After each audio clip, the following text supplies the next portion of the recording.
Why are you not a Christian? Because I see no evidence whatever for any of the Christian dogmas. I've examined all the stock arguments in favor of the existence of God, and none of them seem to me to be logically valid. Do you think there's a practical reason for having a religious belief for many people? Well, there can't be a practical reason for believing what isn't true. That's quite, at least I rule it out as impossible. Either the thing is true or it isn't. If it is true, you should believe it, and if it isn't, you shouldn't. And if you can't find out whether it's true or whether it isn't, you should suspend judgment. But you can't, it seems to me, a fundamental dishonesty and a fundamental treachery to intellectual integrity to hold a belief because you think it's useful and not because you think it's true.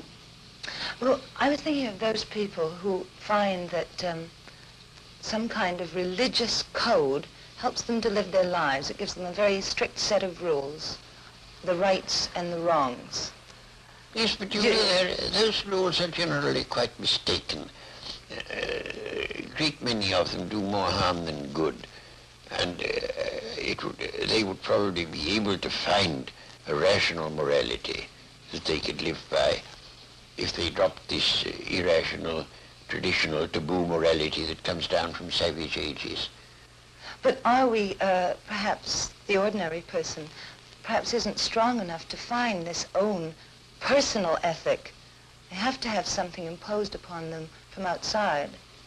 Oh, I don't think that's true. And what is imposed on you from outside is of no value whatever. It doesn't count. Well, you were brought up, of course, as a Christian. When did you first decide that you did not want to remain a believer in the Christian ethic? I never decided that I didn't want to remain a believer.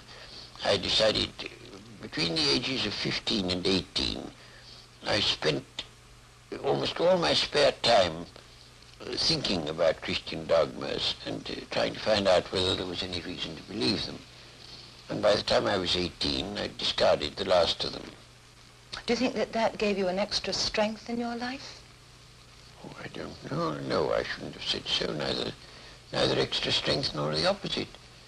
I mean, I was just engaged in the pursuit of knowledge.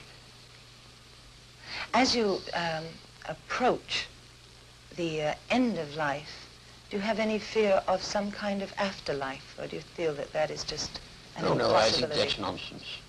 There is no afterlife? None whatever. Do you have any fear of something that is common amongst atheists and agnostics who have been atheists or agnostics all their lives, who are converted just before they die to a form of religion? Well, you know, it doesn't happen nearly as often as religious people think it does. Because religious people, most of them, think that it's a virtuous act to tell lies about the deathbeds of agnostics and such. As a matter of fact, it doesn't happen very often.